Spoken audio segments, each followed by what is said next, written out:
Sí, se escucha la oración. Sí, Martica.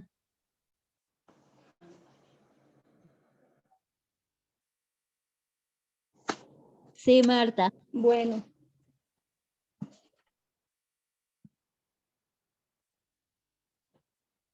Bueno, el tema en esta tarde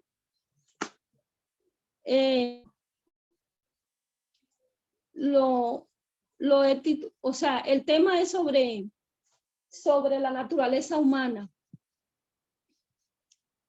Y este tema lo saqué del voto número 12 de un documento también que saqué al principio cuando yo entré al movimiento, y también de la presentación que tuvo también acerca de la naturaleza humana. Para mí, cuando estaba en el adventismo, la naturaleza humana era un tema complicado, complejo, porque no lo comprendía. Y ahora que he estudiado este tema con la metodología correcta, como se nos ha enseñado, me he dado cuenta que estábamos muy errados, estaba errada, y yo sabía que las pasiones inferiores teníamos que mantenerlas sujetas, pero no comprendía, o sea, tenía una confusión. Yo pensaba que el cuerpo, o sea, lo físico, nuestro cuerpo humano, era lo físico. O sea, yo tenía ese error y no comprendía plenamente cómo ganar la victoria sobre el pecado. Y eso me abrumaba mucho, porque como también sabía que el carácter era lo que íbamos a llevar al cielo y que teníamos que ganar la victoria sobre el pecado mientras estuviéramos aquí en esta tierra. Así que para mí este tema me ha traído mucha luz, he entendido muchas cosas. Pues ahora no he abarcado todo, porque este tema es complejo y es bastante extenso.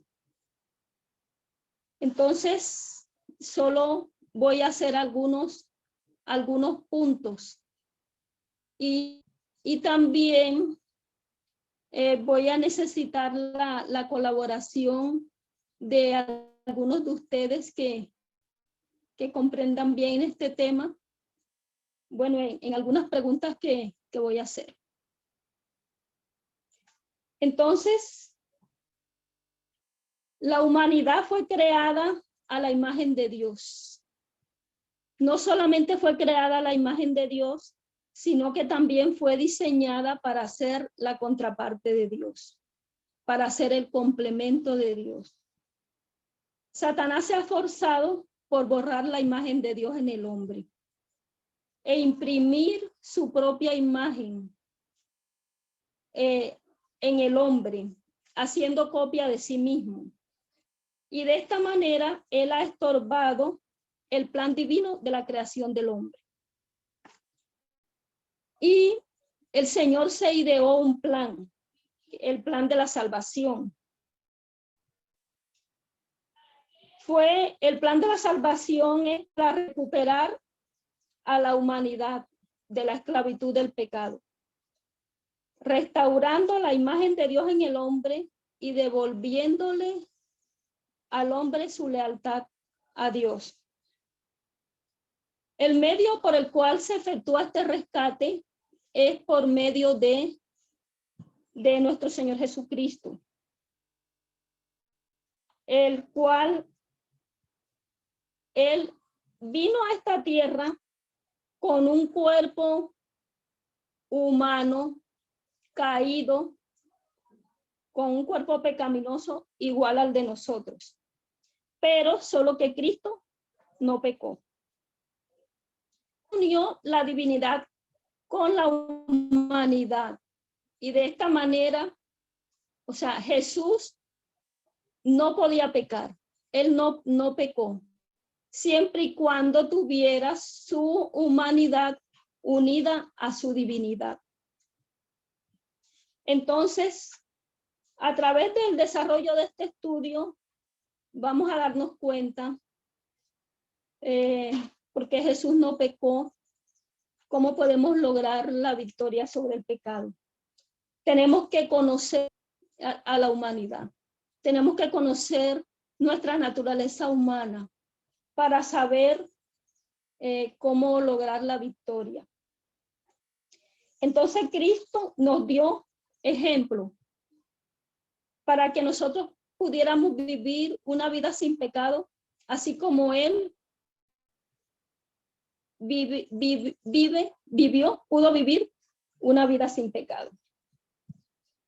Entonces, el cuerpo de Cristo en la tierra era igual al nuestro. En Romanos 8:3 dice, porque lo que era imposible para la ley, por cuanto era débil por la carne, Dios, enviando a su Hijo en semejanza de carne de pecado, y a causa del pecado, condenó al pecado en la carne. Y primera de Pedro 2:21 dice, pues para esto fuiste llamado, porque también Cristo padeció por nosotros, dejándonos ejemplos para que sigáis sus pisadas. Y en primera de Pedro 2:22 dice, el cual no hizo pecado, ni se halló engaño en su boca. Entonces aquí la Biblia nos corrobora que Jesús no hizo pecado, ¿verdad? Ni se halló engaño en su boca, a pesar de que tenía la naturaleza humana pecaminosa igual a la nuestra. Entonces, Jesús tenía una naturaleza humana equilibrada y bien proporcionada. Nuestra naturaleza, Elena G. de White la describe. Vamos a ver cómo ella describe. Dice, ninguna obra emprendida por los hombres requiere mayor cuidado y habilidad que la preparación y educación debidas a los jóvenes y los niños. No hay influencias tan potentes como las que nos rodean en nuestros primeros años de vida. Elena G. de White habla de una triple naturaleza. Ella dice, nuestra naturaleza es triple. La verdadera educación es la preparación de las facultades físicas, mentales y morales para la ejecución de todo deber. Entonces, ella dice que nuestra naturaleza es triple, que son las facultades físicas, mentales y morales. Entonces vamos a escribir acá, no sé si ustedes podrán ver el tablero. Las facultades físicas,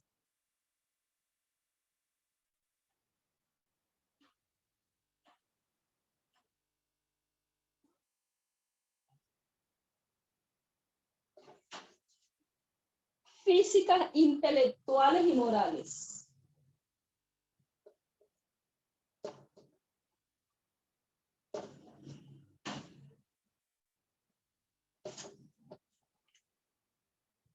ella tiene una cita también que habla, bueno, en la cita también dice que en las facultades físicas abarca la práctica de la temperancia. Aquí, temperancia.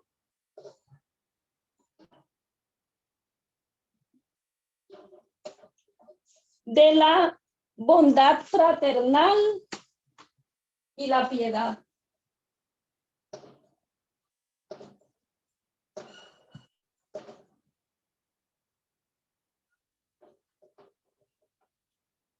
Y eso abarca el cumplimiento de nuestro deber hacia nosotros,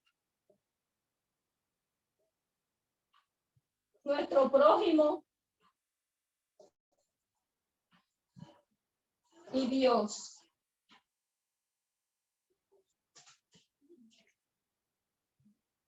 Vamos a leer Primera de Corintios 3:16. Si alguien, por favor, puede leerlo.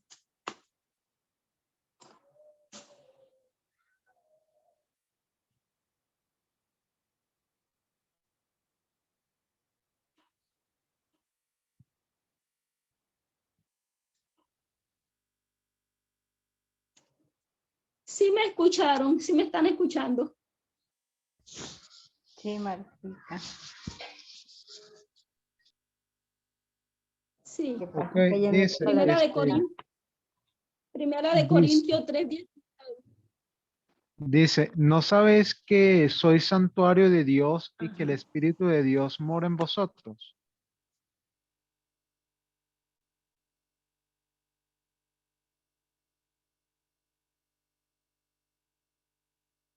Muy bien. Gracias, César. Entonces, aquí dice que nosotros somos templos de Dios, ¿verdad? Templos del Espíritu Santo. Y nos damos cuenta que el templo que construyó Moisés consistía en 3 partes, ¿verdad? Lugar santo, lugar santísimo y atrio. Entonces aquí nosotros paralelamos y nos damos cuenta que nosotros como templo del Espíritu Santo paralelamos con el templo que construyó Moisés. O sea, nuestra naturaleza triple con las 3 partes del templo. Ahora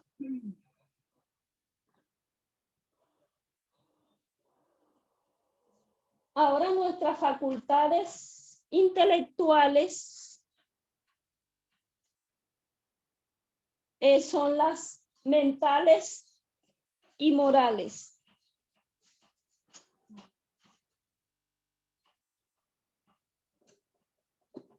Las facultades intelectuales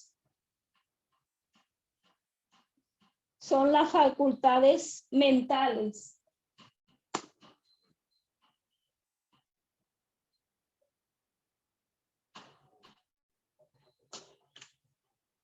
Entonces, hay una cita que llama mucho la atención, que dice que Satanás sabe que si puede excitar las pasiones y mantenerlas bajo su dominio, él no tiene que preocuparse de la experiencia cristiana, porque las facultades morales e intelectuales van a estar subordinadas. Estas facultades, las morales e intelectuales, son las que tienen que mantener el control, son las que deben gobernar.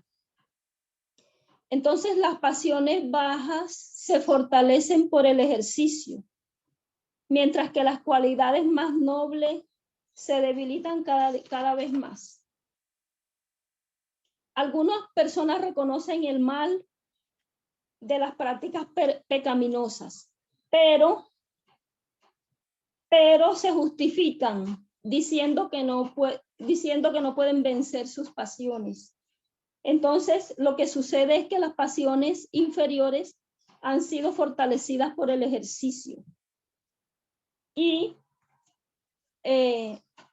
las pasiones inferiores de la naturaleza han tomado las riendas, y las que debería ser la facultad dominante, que es la facultad intelectual, entonces llega a ser sierva de la pasión corrupta.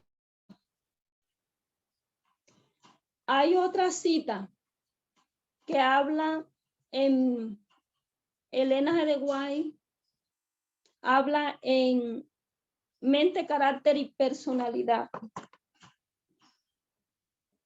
página 239.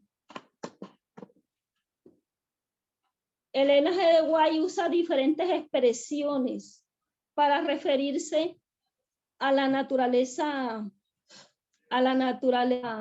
corrupta o a las pasiones inferiores. Página 239.3. Ella dice: las pasiones inferiores tienen su sede en el cuerpo y obran por su medio. Las palabras carne, carnal o concupiscencias carnales. Entonces aquí vemos, ¿verdad? Abarca la naturaleza inferior y corrupta. Entonces, Elena G. de White usa estas expresiones, carne, carnal y concupiscencias carnales, y nosotros nos damos cuenta que en la Biblia también están estas palabras, ¿verdad? Carne, carnal y concupiscencias. Ella usa la palabra afectos, pensamiento corrupto y propensiones animales. Entonces, ¿cuáles son las pasiones bajas? Vamos a ver la definición de pasión. La definición de pasiones. Aquí hay una definición bastante precisa. Dice: sentimiento vehemente, capaz de dominar la voluntad y perturbar la razón, como el amor, el odio, los celos o la ira intensa. Hay otra definición que dice: sentimiento muy fuerte hacia una persona, tema, idea u objeto. Y otra definición en el griego antiguo, que dice que la palabra pasión es patos y significa dolor, sufrimiento, condición, muerte. Entonces, en lo físico,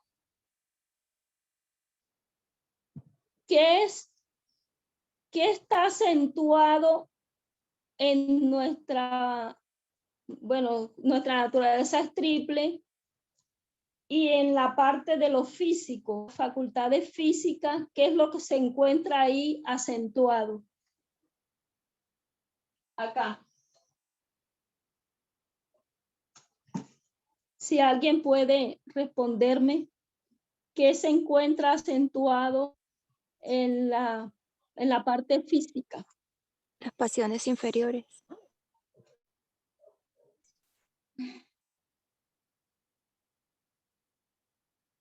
Sí, las pasiones inferiores, que son los afectos, ¿verdad? Deseos,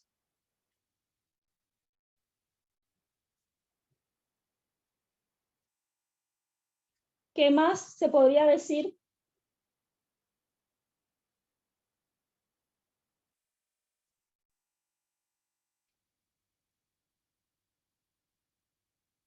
En lo físico también reside nuestros pensamientos, ¿verdad?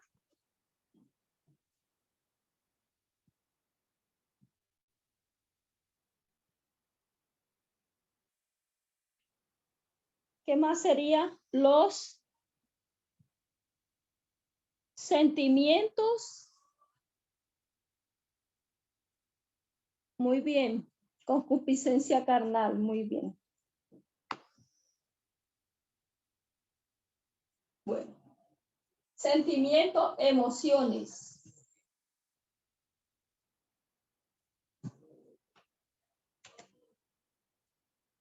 Y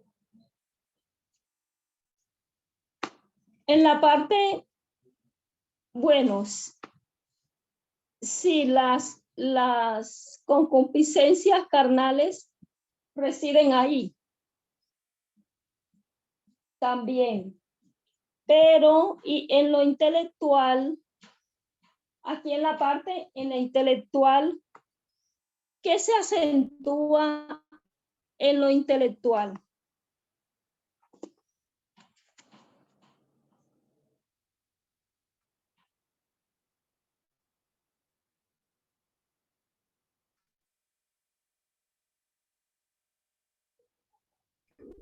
La razón.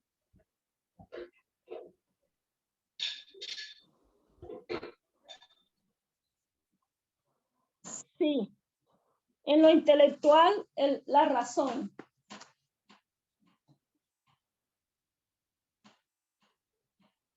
¿Y qué más?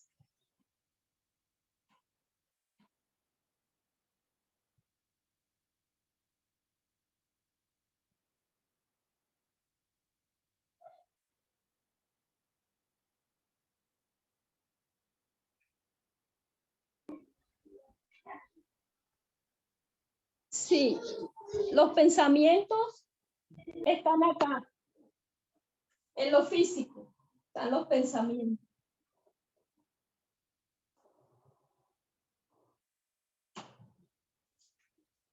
Los pensamientos en lo físico. Tenemos en las facultades intelectuales, tenemos la razón, como dice Liliana, tenemos el conocimiento, ¿verdad? Y el entendimiento.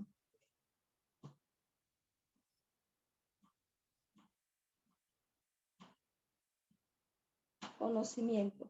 Y en la parte moral, en lo moral, ¿quién recuerda? En la facultad moral.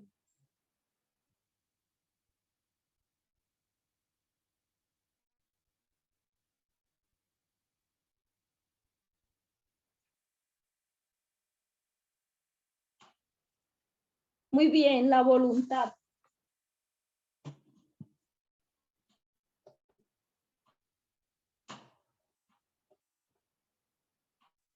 Muy bien, la voluntad y la conciencia.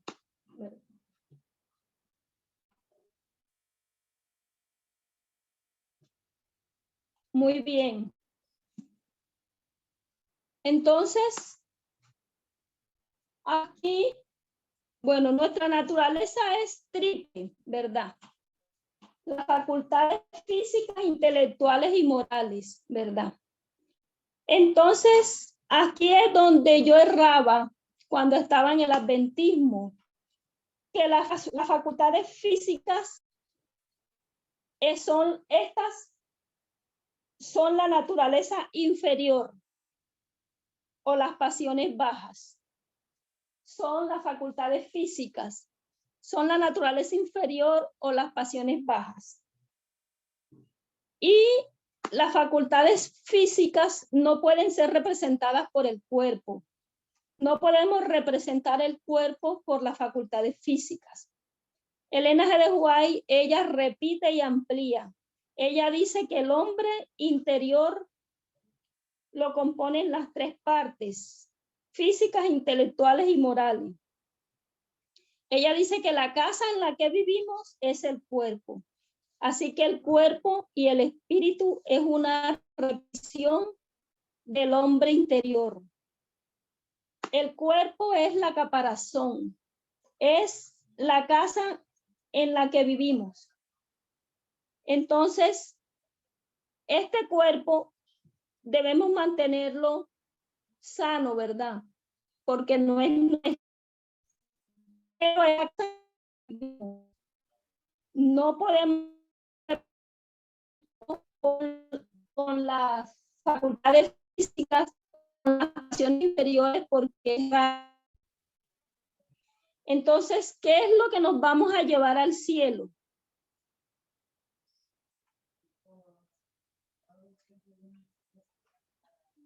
El carácter. Muy bien. El carácter es lo que nos vamos a llevar al cielo.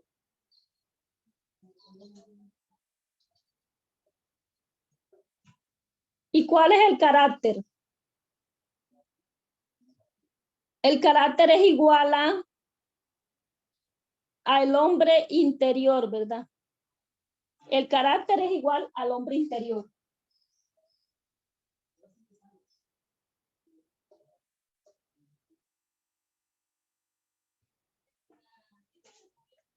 El carácter es igual al hombre interior.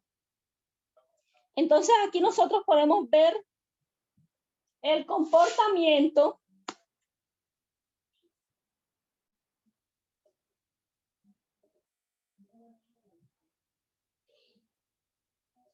podemos ver la mentalidad y podemos ver las acciones.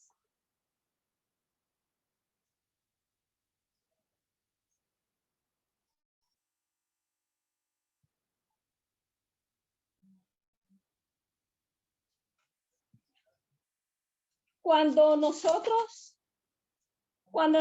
no estamos convertidos,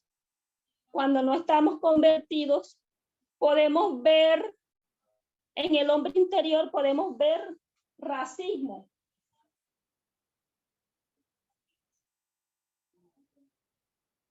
Podemos ver nacionalismo, podemos ver sexismo y podemos ver homofobia.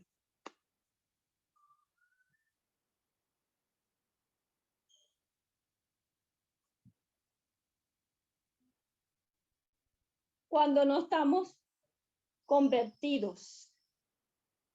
Y esa mentalidad ya sabemos que tenemos que cambiar por la mentalidad de la igualdad. También podemos ver conservadurismo.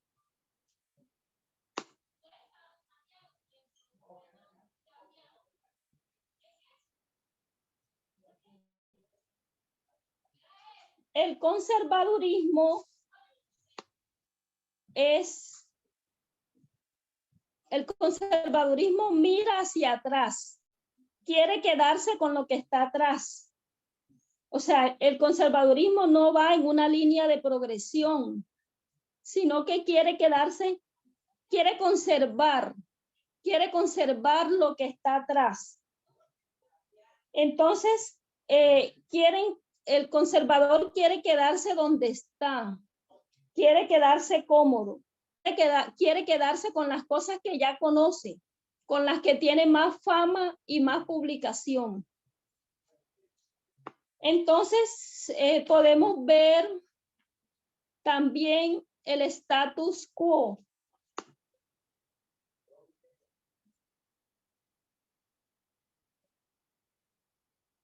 Podemos ver el status quo. ¿Quién puede describirme el status quo?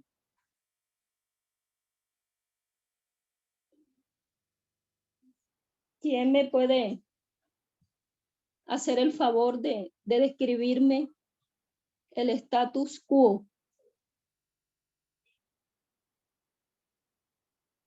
O sea Sí. que las personas no quieren salir de su modo de pensar. O sea, se quieren quedar allí, se quieren quedar ahí. Si está en el conservadurismo, se quieren quedar ahí, que las cosas no cambien. Hola, Muy bien. Liliana.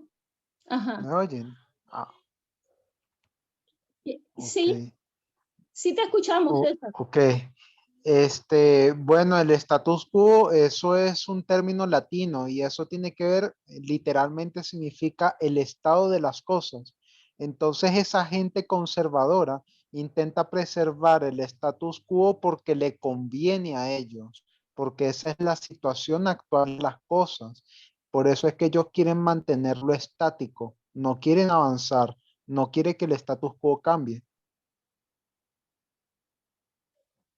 Gracias. Gracias, César, por el aporte. Así es.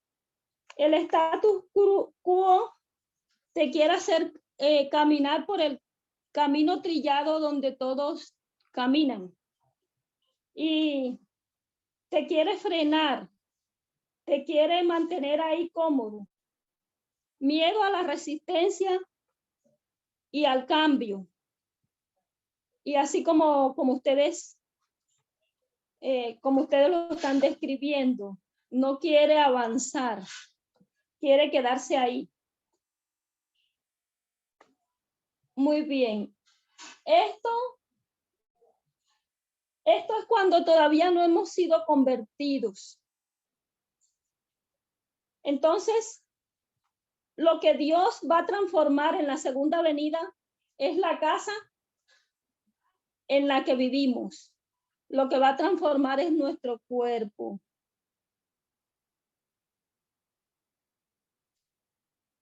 Muy bien. Lo que Dios va a transformar es el cuerpo, nuestro cuerpo, no el carácter, ¿verdad? El carácter debe ser preparado.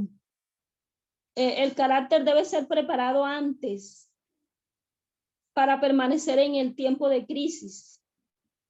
El Señor nos ha dado a cada uno la oportunidad de preparar nuestro carácter, ¿verdad? Cuando llegan las horas de la prueba, sabemos que llega un conocimiento, llega un mensaje y nosotros somos probados por medio de ese mensaje. Entonces el Señor nos está dando esa oportunidad de que nuestro carácter sea probado, ¿verdad? Entonces ahí vamos pasando prueba tras prueba y de esa manera vamos refinando nuestro carácter. Entonces la casa en la que vivimos, este cuerpo físico, no es nuestro. Por eso debemos preservarlo, ¿verdad? Preservarlo para que pueda honrar a Dios que nos ha redimido. Entonces ya sabemos que nuestra naturaleza es triple. En nuestras facultades físicas están acentuados nuestros afectos, deseos, sentimientos y emociones. Vamos a leer otra cita. Otra cita que la encontramos aquí mismo, la que leímos ahorita, pero vamos a seguir leyéndola. En Mente, Carácter y Personalidad, tomo 1, página 239.3.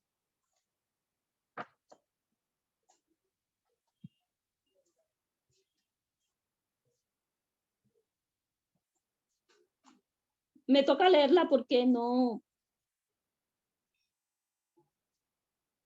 Bueno, como estoy haciendo la presentación directo. Las pasiones inferiores tienen su sede en el cuerpo y obran por su medio. Las palabras carne, carnal o concupiscencias carnales abarcan la naturaleza inferior y corrupta. Por sí misma la carne no puede obrar contra la voluntad de Dios. Se nos ordena que crucifiquemos la carne con los afectos y concupiscencia. ¿Cómo lo haremos? ¿Infligiremos dolor al cuerpo? No, pero daremos muerte a la tentación a pecar. Debe expulsarse el pensamiento corrompido. Todo intento debe someterse al cautiverio de Jesucristo. Todas las propensiones pecaminosas deben sujetarse a las facultades superiores del alma. El amor de Dios ha de reinar supremo. Cristo tiene que ocupar un trono indiviso. Nuestros cuerpos deben ser considerados como su posesión adquirida. Los miembros del cuerpo han de llegar a ser los instrumentos de justicia. Entonces,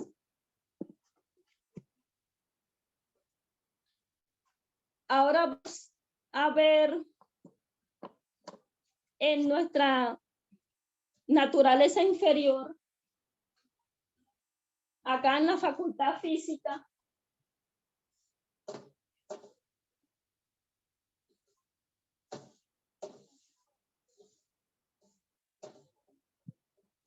en la facultad física vamos a ver cuáles son las emociones. Las emociones.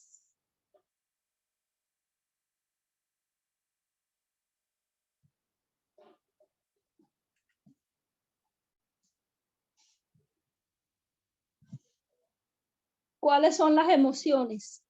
O sea,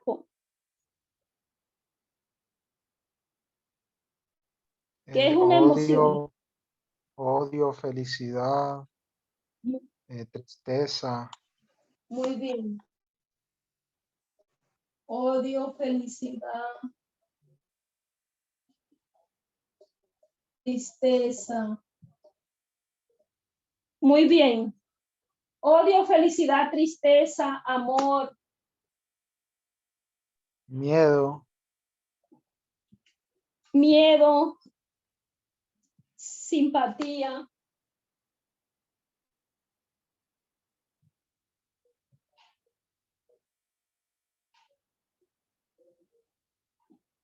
Muy bien. Celos. No está el celos aquí.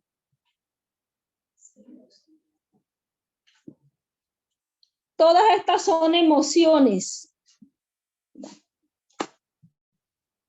Todas estas son emociones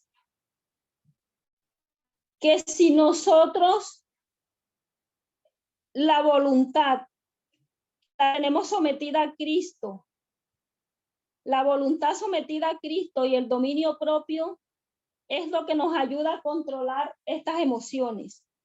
Pero ahora vamos a ver qué es la voluntad. ¿Qué es la voluntad?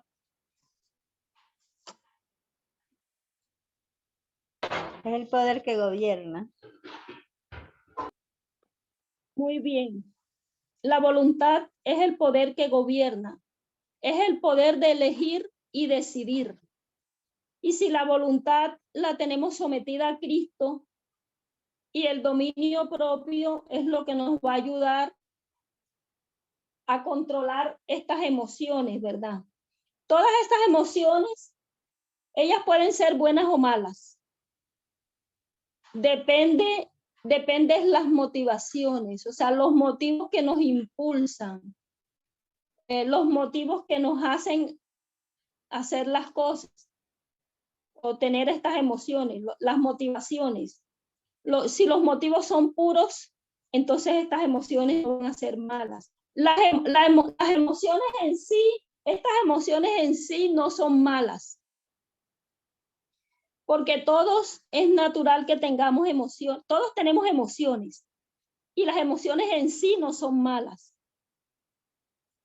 Lo malo es las motivaciones, el motivo. Si los motivos son puros, entonces las emociones van a ser puras, o sea, van a estar bien.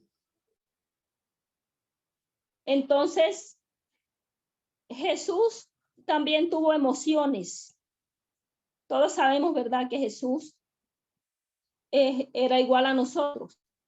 También tuvo emociones.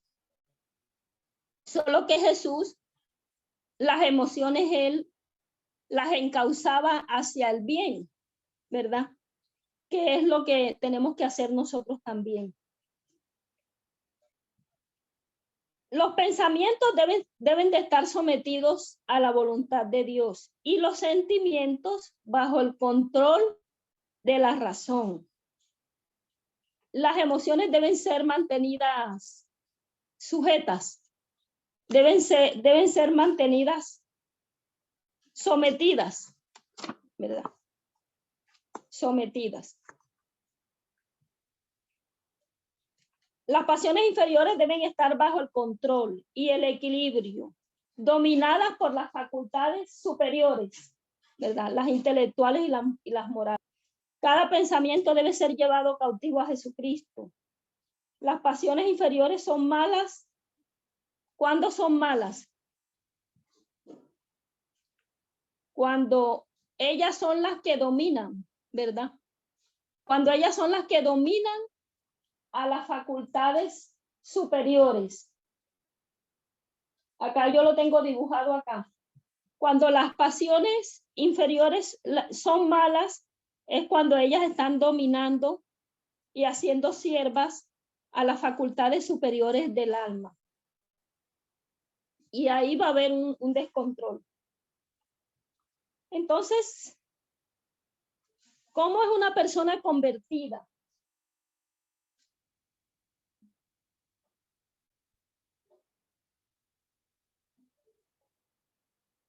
Esto es una persona convertida. Facultades superiores deben estar gobernando, las facultades superiores deben de estar gobernando las pasiones inferiores. Eso es una persona convertida. Y una persona que todavía no está convertida es cuando las pasiones inferiores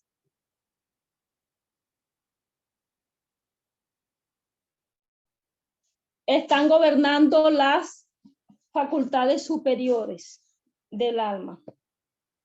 En el principio de la historia, Satanás en el cielo, él pervirtió la libertad. Él pervirtió la libertad y escogió la libertad antes que la igualdad. Entonces, vamos a ver este cuadrito. Yo no sé si ustedes por allá lo pueden ver. Aquí está, en ese cuadrito está la naturaleza interior.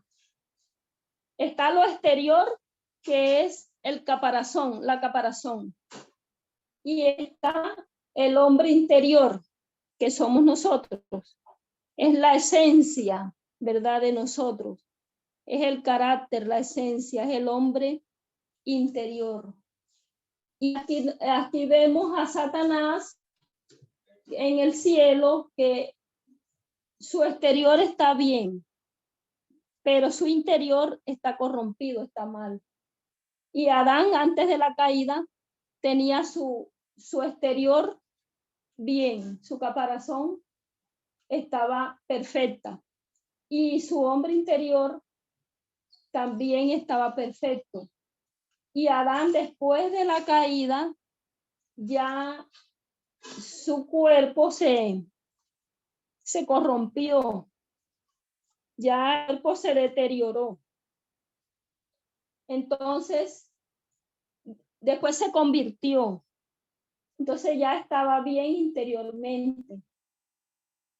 Y Cristo tenía su cuerpo. ¿Cómo creen ustedes que tenía Cristo su cuerpo o su caparazón con respecto a su hombre interior? ¿Era perfecto cuando estuvo aquí en la tierra? No, porque él era mucho más pequeño que Adán, por ejemplo, así como de nuestro tamaño. Sí, O muy sea, su bien. cuerpo había Sí, Jesús. sido dañado igual que el nuestro. Muy bien. Sí, el cuerpo de Cristo cuando estuvo aquí ya había sido dañado también, porque él tomó nuestra naturaleza humana. El cuerpo estaba dañado, aunque su hombre interior estaba bien, pero el cuerpo estaba deteriorado. Y los 144,000 acá, Los 144,000 también tienen el cuerpo deteriorado. Y el hombre interior sí está bien. Así que en la segunda venida, los 144,000 van a tener el cuerpo bien, porque ahí en la segunda venida que vamos a hacer, nuestro cuerpo va a ser transformado, que es la gloria 2. Nuestro cuerpo va a ser transformado y ya el carácter tenemos que tenerlo preparado, ¿verdad? Ya tenemos que tener el carácter listo. Entonces, en las facultades superiores del alma,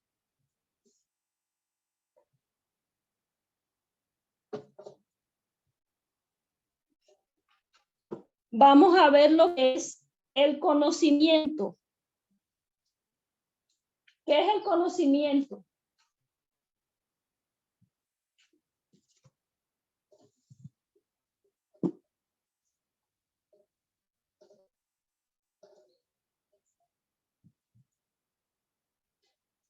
Información. El conocimiento, muy bien. Información.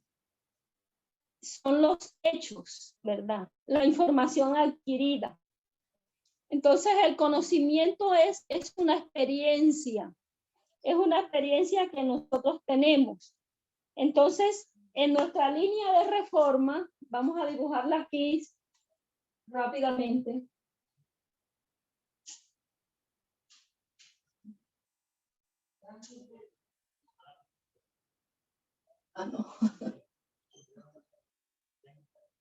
En nuestra línea de reforma, nosotros tenemos las dos fuentes de información.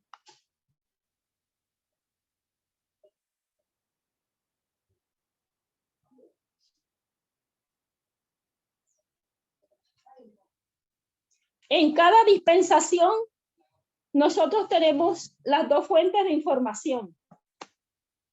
Las dos fuentes de información en cada dispensación.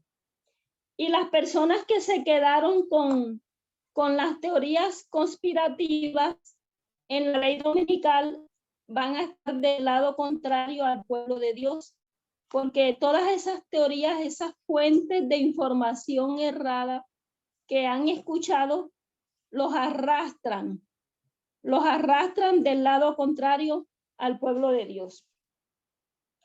Y las dos corrientes de información también nos llevan a aceptar o a rechazar la ley dominical. Por las dos corrientes de información, también nosotros tenemos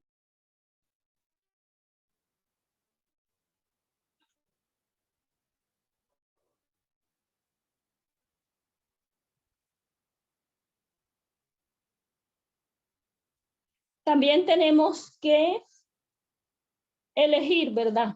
Entre esas dos ideologías políticas. También sabemos que Dios le dio la información a Adán y Eva. Dios les dio la información, pero ellos eligieron la libertad antes que la igualdad. Entonces, ¿por qué nosotros estudiamos las líneas de reforma? ¿Cuál es el propósito de estudiar las líneas de reforma? El propósito de estudiar las líneas de reforma es la restauración de la imagen de Dios en el hombre. Todos necesitamos la restauración. El adventismo necesita la restauración en líneas de reforma. Entonces, cuando tú inicias la línea de reforma, es porque sales de la oscuridad. Es aquí.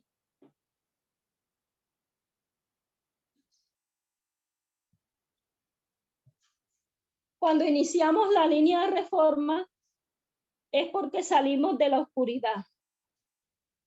Todos estamos bajo pecado, pero los que están bajo la gracia son los que ya han iniciado la línea de la reforma. También, podemos aquí ver que los 2300 años nos enseñan la secuencia del juicio, la restauración y la secuencia del juicio.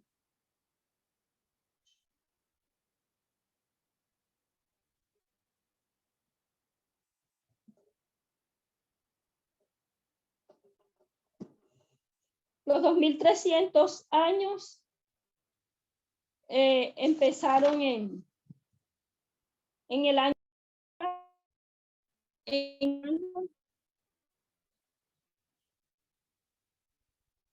terminaron en el año de 1844.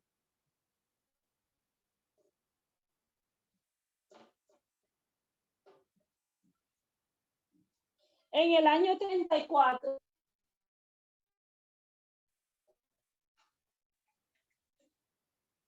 se empezó la predicación en todo a los gentiles. Entonces aquí nos damos cuenta que los 2300 nos enseñan la restauración y la secuencia del juicio. La iglesia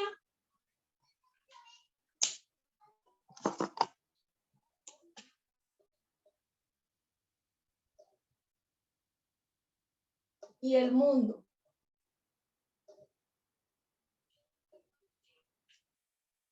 La iglesia y el mundo.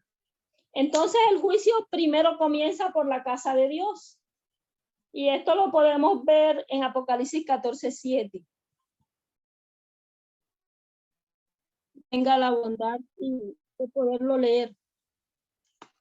Colosenses 1:23.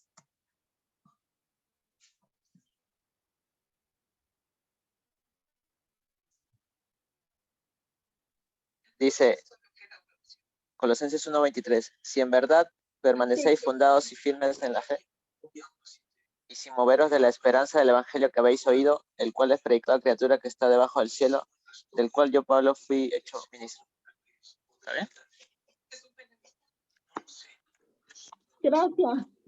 Gracias, Raimundo. Gracias. Entonces, aquí nos damos cuenta que el año 34 la ley. Aquí nos damos cuenta que Pablo ya le ha predicado el evangelio a toda criatura que está debajo del cielo. Aquí Pablo empezó a hacer evangelismo público, ¿verdad? Nosotros todavía no hemos llegado a esta historia. Cuando nosotros lleguemos a esa historia, ya tenemos que ser maestros y no tener necesidad de ser enseñados. Entonces, el adventismo y el mundo están en la misma condición. La iglesia adventista, ellos piensan que están bien, pero ellos están en la oscuridad como los judíos de antaño. Así como la nación judía tenía a Cristo ahí y rechazaron el reino de Cristo y rechazaron a Cristo, así también la iglesia adventista, como los judíos de antaño, están en oscuridad. Pero si ellos reciben el mensaje, entonces ya ellos van a dejar esos tiempos de ignorancia. Pero eso va a ser hasta aquí, hasta la ley dominical. El Señor le está dando otra oportunidad a la iglesia adventista. Le está dando otra oportunidad desde 1989.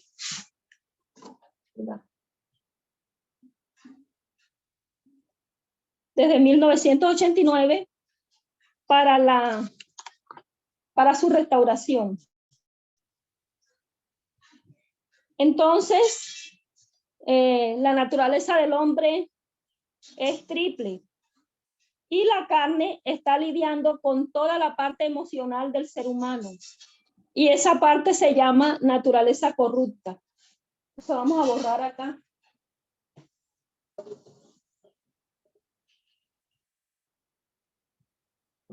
La parte física, esta parte, la parte física, esto es lo que se le llama naturaleza corrupta.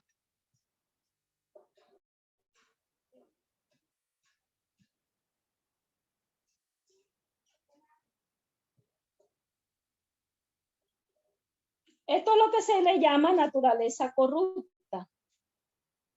A la parte intelectual no se le llama naturaleza corrupta porque eso no se dañó con la caída. Solo esta parte fue la que se corrompió con la caída. La naturaleza intelectual y la moral no se corrompió con la caída, aunque esta naturaleza tenga información errada, aunque tenga esa información, esa naturaleza no está corrompida. Aunque tenga información equivocada. De pronto ahí lo que está mal es la fuente externa de información que llega a nosotros. Eso es lo que puede estar mal. Todos podemos leer de causa y efecto. Todos podemos leerlo. Eso no se ha corrompido. Entonces la restauración de la imagen de Dios es la causa y el efecto es hacerlo, ejercitarlo y hacerlo correctamente. Entonces lo físico es lo que necesita ser resuelto porque lo intelectual funciona correctamente, no se dañó. Lo que tenemos que corregir es esta parte.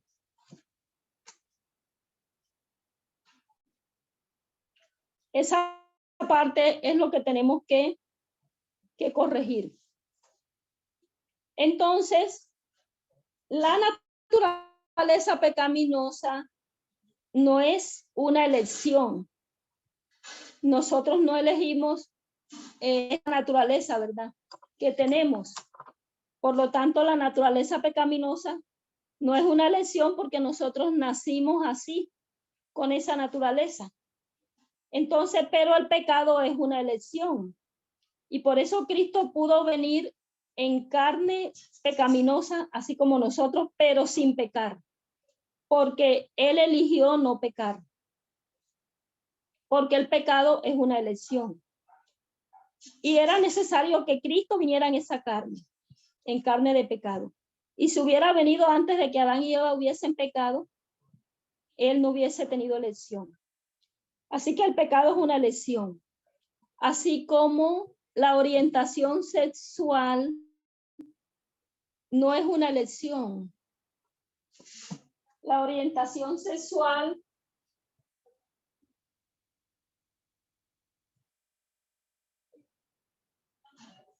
no es una elección porque nosotros nacimos así. O sea, cada persona nace naturalmente, ¿verdad? Tiene su orientación sexual definida. Entonces, por lo tanto, la orientación sexual no es una elección. Así que la homosexualidad no es pecado, porque no es una elección. Así como personas nacen heterosexuales, algunas personas nacen homosexuales, y entonces la homosexualidad no es pecado porque no es una elección. Ellos no eligen nacer así, naturalmente nacen así. Como naturalmente una persona heterosexual nace así. Entonces, el celibato sí es una elección. Por eso el Señor Jesús no obliga a nadie al celibato, porque el celibato es una elección. La persona elige si quiere ser célibe o no. Jesús no obligó a nadie al celibato y nosotros tampoco podemos obligar a nadie al celibato, porque el celibato destruye el matrimonio y esto afecta también otras áreas. El Señor Jesús quiere restaurar el matrimonio y el sábado. Y nosotros tenemos que ser objetivos y tenemos que usar razón. No podemos obligar a las personas porque esto no es un principio bíblico, ¿verdad? Y Jesús tampoco lo aprobaría. Ahora vamos a ver un poco de los hábitos y de la voluntad. Sabemos que la voluntad es el poder que gobierna, ¿verdad? El poder de elegir y de decidir. Y los hábitos son las costumbres, las prácticas. Perdón.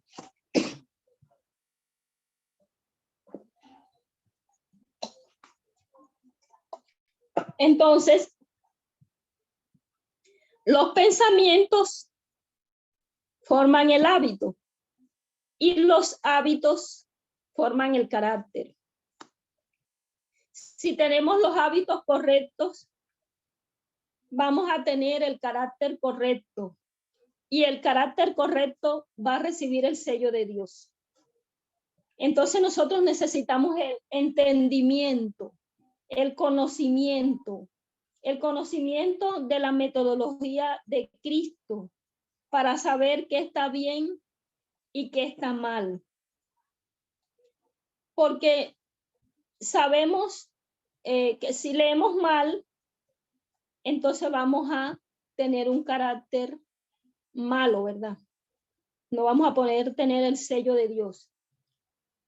Entonces necesitamos saber el estándar moral correcto, ¿verdad? Sabemos que la cultura está mal.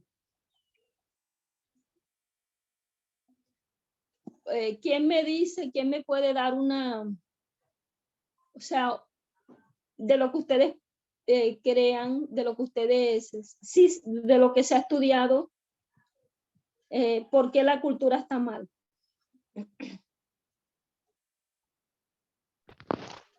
Porque la cultura, bueno, a ver, recuerdo de una de las presentaciones del anciano Parminder sobre noviazgo y matrimonio en las que él hablaba sobre el pecado cultivado y el pecado heredado. Y él decía que el pecado cultivado era todas aquellas cosas que involucraban tu ambiente o tu entorno. Entonces, si nosotros nos vamos al aspecto cultural, la cultura es algo externo a nosotros, ¿ya?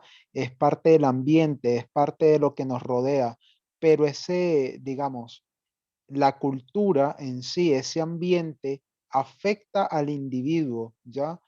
Entonces, a ver, es parte de esos pecados cultivados porque tú cuando eras niño creciste en esta sociedad sexista, dañada, una sociedad homofóbica, ¿ya? Y la sociedad misma te enseñó, por ejemplo, cosas como las niñas rosa y los niños azul, o temas como las niñas de vestido, los niños pantalón, eh, los niños van al trabajo, las niñas a la casa con la Barbie, ¿ya? Entonces, ese tipo de cosas son los pecados cultivados o los pecados, digamos, culturales, ¿ya? Porque la sociedad te enseñó a ti desde pequeño, esto es malo y esto es bueno, pero es que la sociedad en sí está dañada, ¿ya? Entonces, yo creo que por esa razón el tema de la cultura digamos, entra aquí en lo que es la naturaleza del hombre, porque involucra el tema de las prácticas. Ya tú has practicado eso desde pequeño, desde niñito, ¿ya? O niñita. Y, y es muy difícil, digamos, cambiar eso porque son pecados cultivados, son prácticas y costumbres.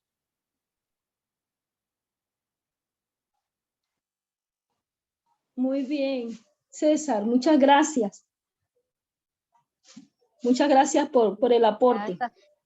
Y esas costumbres, o sea, como se repiten, entonces se vuelven en hábitos, pero hábitos no correctos, ¿no? Y los hábitos forman el carácter, entonces. Muy bien. Muy bien. Así es.